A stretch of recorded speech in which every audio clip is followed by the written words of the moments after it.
another wonderful week of CHEA Use of Knowledge is Power. And I'm going to make a quick round robin because I have two wonderful guests with me in the studio, and I need to calm down and speak a little slower. Hi, Al. How are you? I am very good. You know what? It's wonderful to get rain, and I'm always happy about rain, but we seem to be getting a little bit too much rain. Yeah. And, I just found out Arkansas had floods this week. I just found that out today. Yeah, so somewhere else had tornadoes, didn't they? Oh, I don't know. Tennessee, wasn't it? No, let me see. It was somewhere Missouri? else.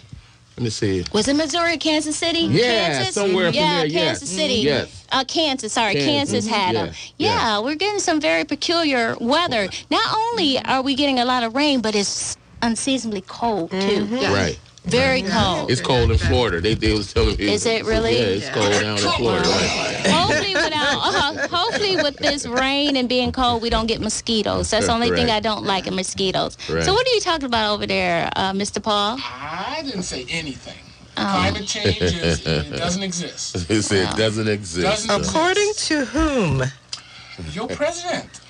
Well, don't say that. We don't know who president. He's America's president. Yeah, like him or not, he is the president. Whatever. Oh, my goodness. Whatever. I didn't pay you in Canadian money. I wish I would have paid you in Canadian money because I know Should have, because I didn't want to have to convert it.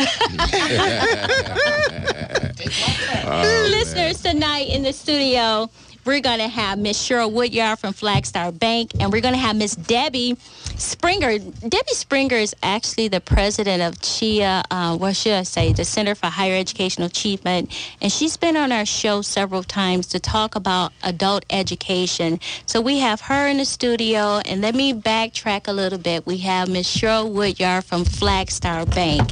So if you're interested in our conversation, we're going to talk about education and how it ties into employment, employability skills. If you're interested in our conversation, please give us a call at 239-5733. Again, the number is 239-5733.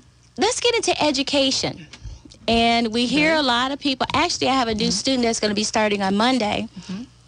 Actually, she's coming Tuesday now, and think about it. She just showed up at the door. And it kind of startled me because, we don't take walk-ins. Right. And she said, do you help with resumes? And so I looked at her and said, no, we don't help with resumes. Well, somebody told me you help with resumes. And said, well, no, I don't know who told you that.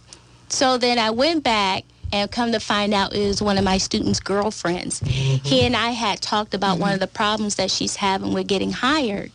And so when I realized it was her, I ran back to the door and I called her to come in.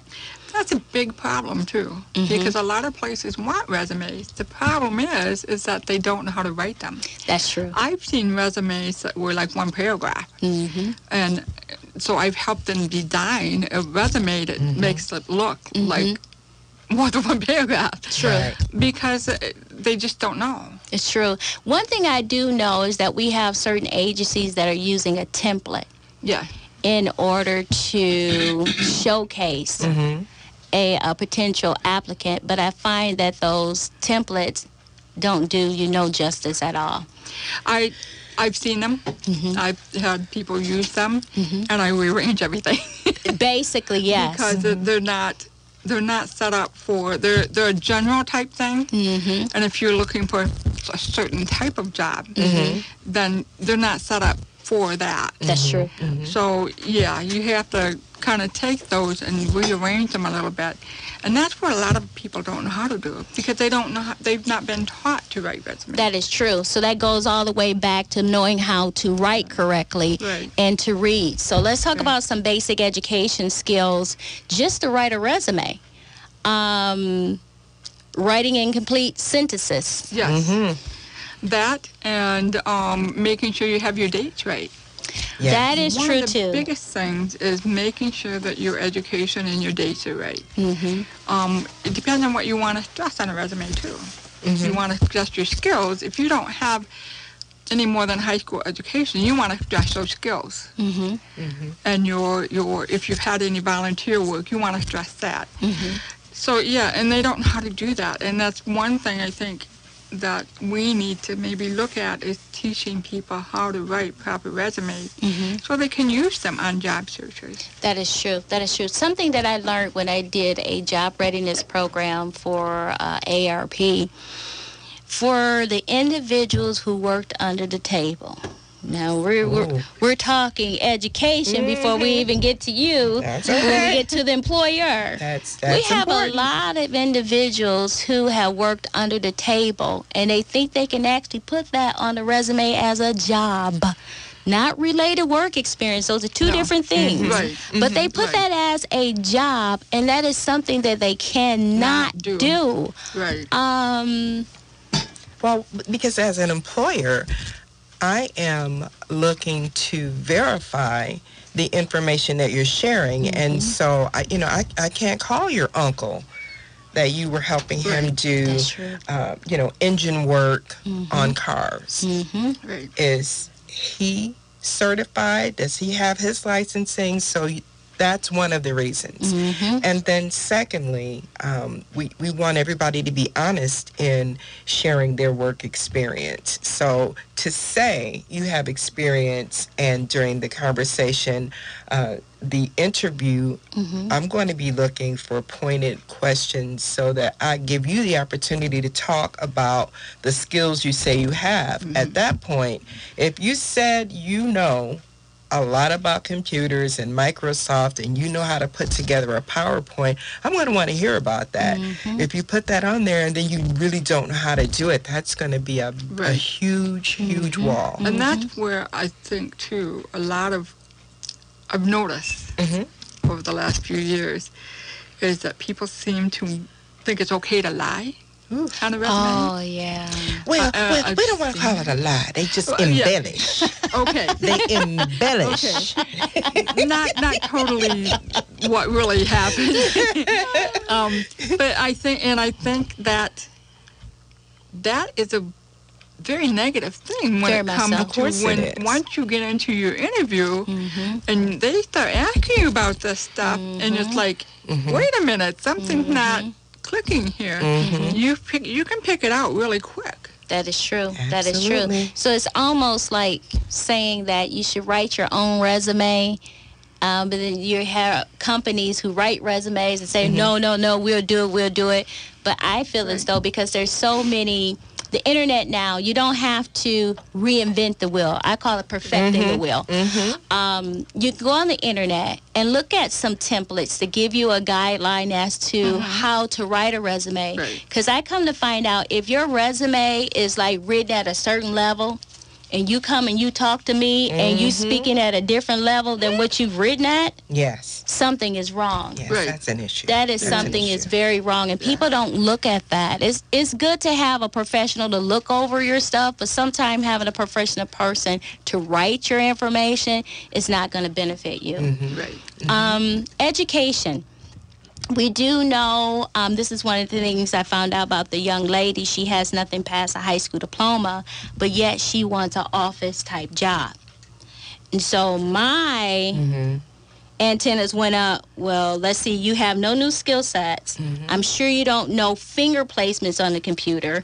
I'm sure she doesn't know PowerPoint, Excel. Excel is one of the most important things on a job to be able to use and That's Word. it. Absolutely. Even if you don't know Excel, if you don't know Publisher and PowerPoint, that's a different level. But most jobs that excel and to be able to use Word, that's like a mandatory thing.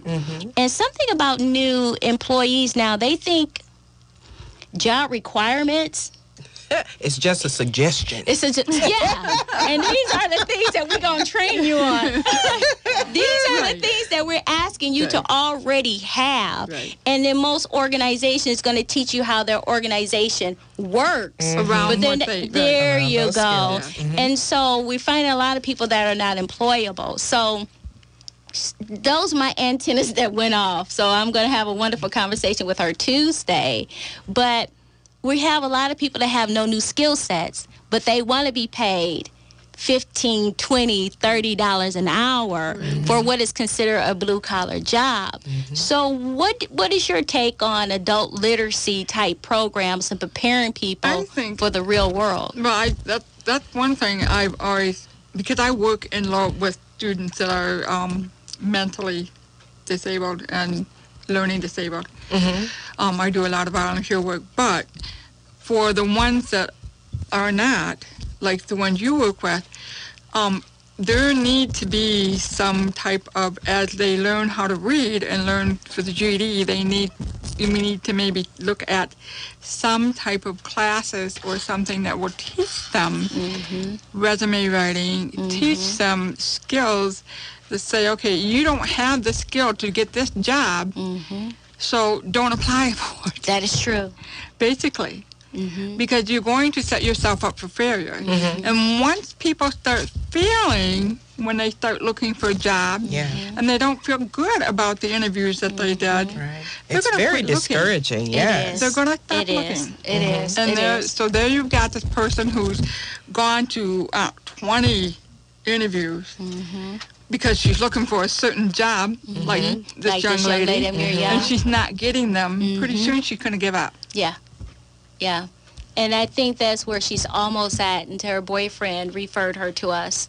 And so I told her over the weekend, I don't care what you've done. If you babysat, if you picked up trash, write it down. Because something that I learned when Dennis Winan was on this show, the prisoner reentry, and from the individuals who have been incarcerated for a long period of time, normally don't have a resume. No. However, the things that they done while they were incarcerated was work-related experience, not employment. Right. So when he said that, I'm like thinking, yeah, a lot of people have a lot of experience in something, but it's not employment history, but it's work-related. And there's a certain way we can put that on a resume that can fill in some of the gaps. That, you know, Miss Woodyard is talking about when she's interviewing a person, because they really look at those gaps. Why do you look at the gaps? In two parts. First, I want to know what was going on. Were you being educated? Were you taking care of a sick family member? Was it a choice based on something happening with family or child rearing?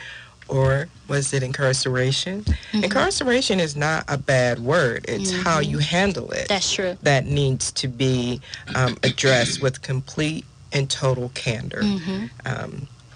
If you've already, repaid your debt to society, you can get a job because you are worthy of getting the job. Once you have repaid that debt, you have a clean slate. If you approach sharing that information with honesty and candor, a good interviewer is not going to dismiss you. That's true. For that but fact. The person is afraid that they will. But again, see, that speaks to another characteristic that is going to be important. Having that personal courage to share that information is very important, because if you don't, what it says to me is you can make a bad judgment anytime you have a fearful moment. And that is something that is really, really important. Sometimes you just have to tell it like it is. Put it in terms that are not going to be disrespectful to whomever it is you're speaking with, but tell it. True. Tell it. True. And even right now, I mean, I've been working for Flagstar Bank for almost 15 years. There are some areas that are still a challenge for me. And if asked, I let whoever is asking me to join a task force or plan an event, whatever it is, if there is an area of that where I know my skill set may have some deficiencies, I will let them know. I'll say yes, absolutely. But if you need me for this or that, I may not be as quick and as sharp as you need me to be. If you still want me, I'm here. This is an opportunity for you to show me, and I'm willing to learn, and that's another thing. Also, too, I think that if you're interviewing somebody who has been incarcerated, and they say, well, this is what I've done when I was in prison. My thought is, he was productive.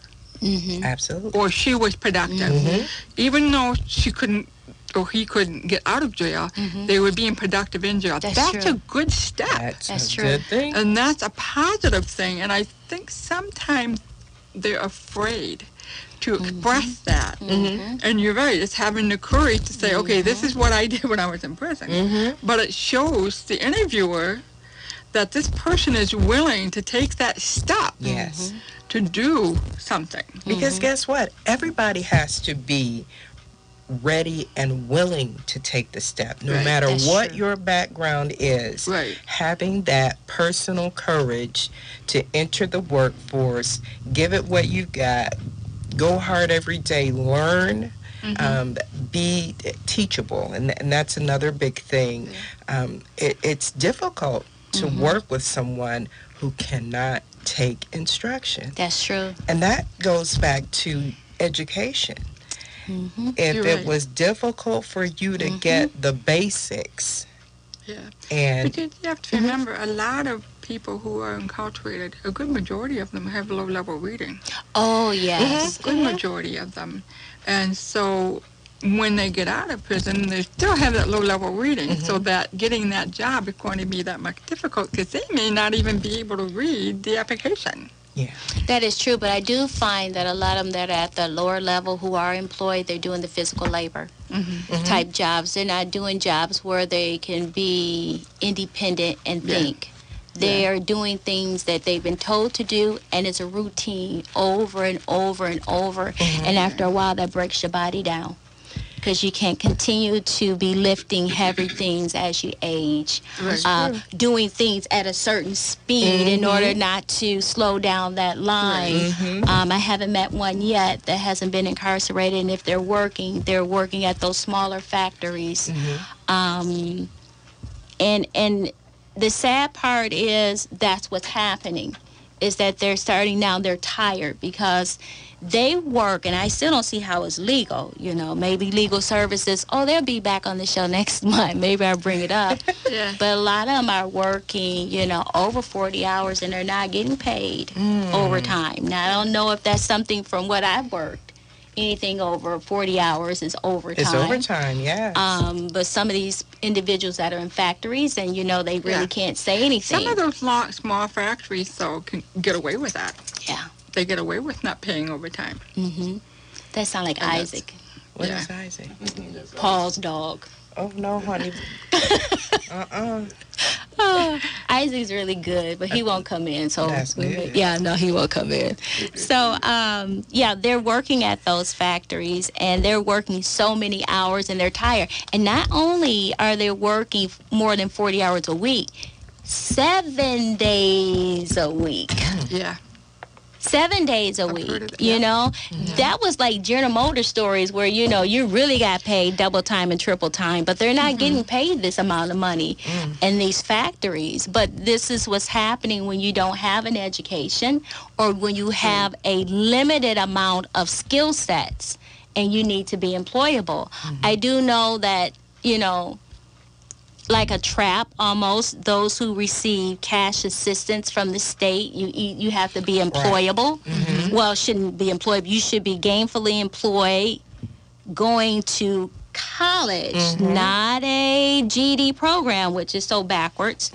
You have to be volunteering somewhere. You find a lot of those individuals are working the lower paying jobs in order for them to stay in compliance with the state, in order for them to receive their benefits. Okay. But receiving a GED, it doesn't count towards them getting their benefits. It's so backwards.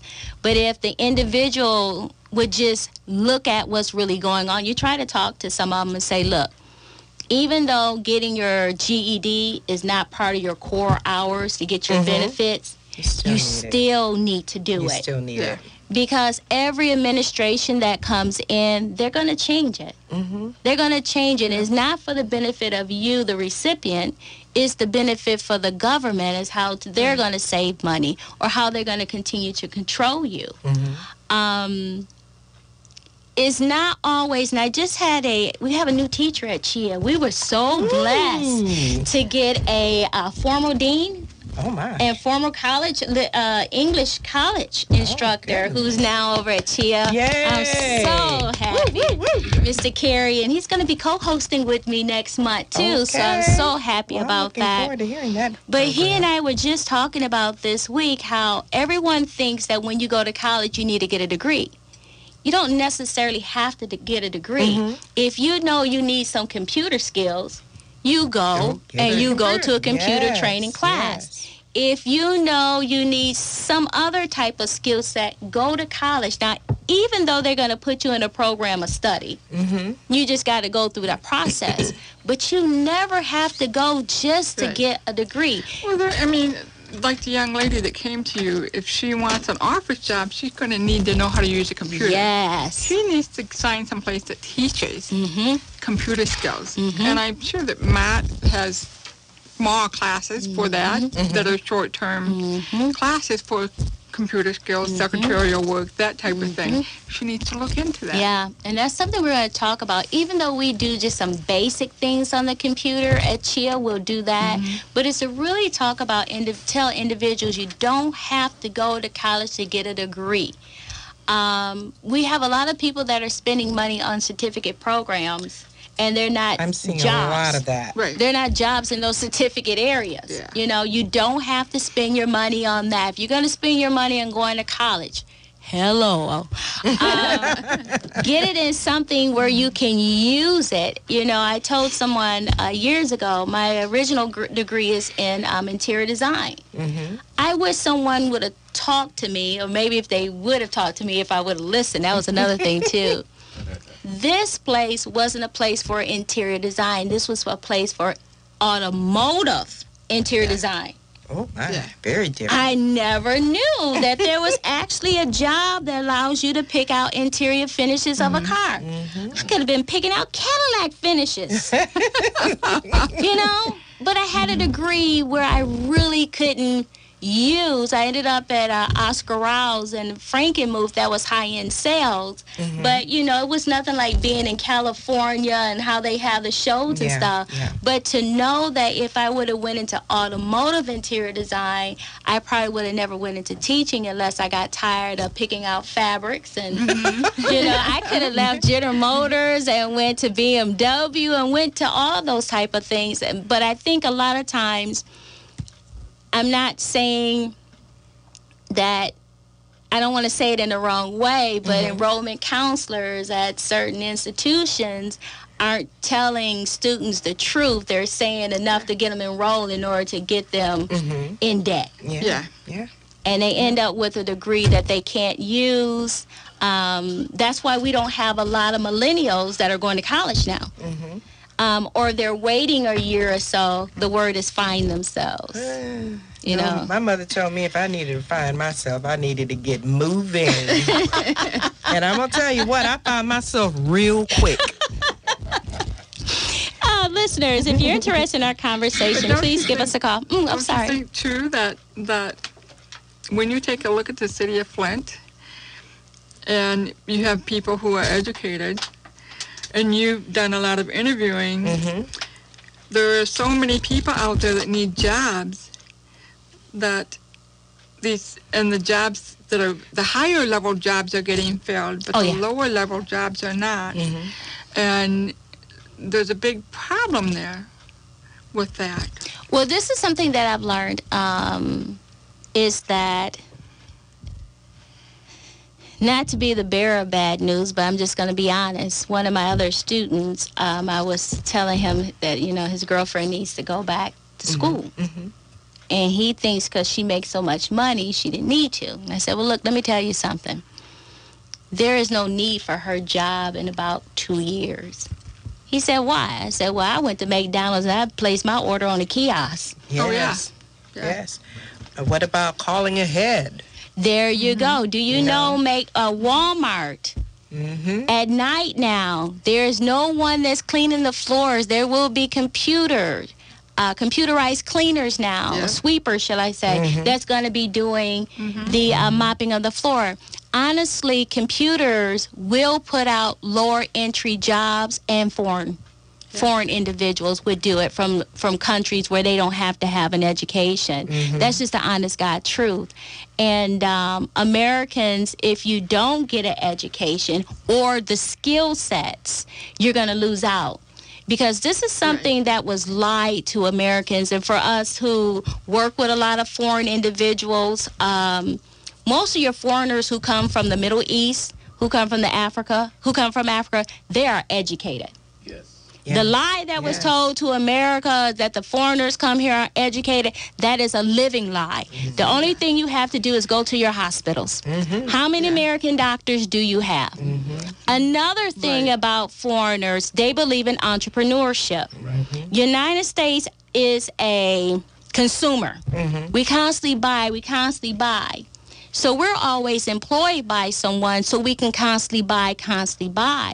But when you have foreigners that come over here to this country, they open up a business. And what they do, they put American in the front who's working the establishment because, you know, they already know they're going to be discriminated against because how Americans feel about foreigners and thinking that they're taking the jobs or they're running everything, even though a lot of United States is owned by foreigners and the government has done that, sold a lot of United States. But America educational system is broken. People have to now understand that no one is going to come and save you. You have to learn how to save yourself. Save yourself. The government isn't here for you. The government is here for themselves. And actually, in so many ways, we are for the government. You know, we were created to be slaves. And people think slavery just had to do with people of color. No, all Americans. No. I figured it out one time when I was working. When you work for the work, you actually work 3.5 days for the government. In order to pay those taxes. So really, you're working for the government. That is true. To pay those taxes before you can have money for yourself. And I think it's come around backwards. I really do. I think that when people are looking for employment and they see that, oh, wow, I can get this job, but it only pays minimum wage.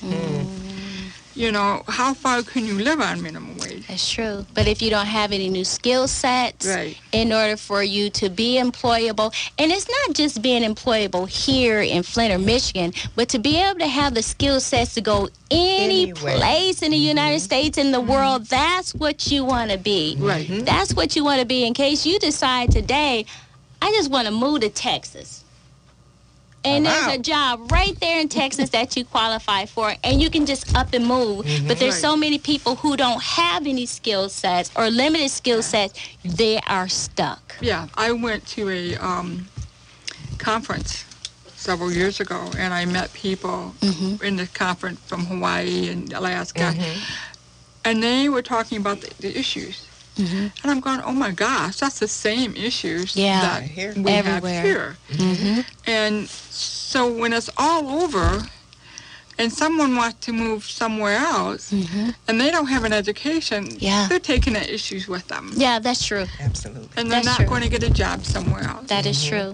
So listeners, tonight our conversation is short. I thought we started early, so it meant that we had some more time, but I guess I wasn't ready for that part. So I guess anyway, tonight, listeners, we were talking about the importance of having an education and the basic skills in order for you to be employable, and not just be employable for a remedial job, but for a job that allows you to have a living wage or to earn a living wage that you'll be able to provide for yourself and your family. Again, if you have any questions about the Center for Higher Educational Achievement, please give us a call at 810-553-2140. But I wish everyone have a wonderful work week. Have a good night. Good night. For the past 30 minutes, you've been listening to CHEA Use of Knowledge is Power broadcast with your host, Dr. Marseille Wells-Strozier. You can contact CHEA Adult Skills Center at 810-553-2140 or online at www.mychea.org. Join them again next week at the same time, right here on the best variety of gospel music, the new 1420 AM WFLT.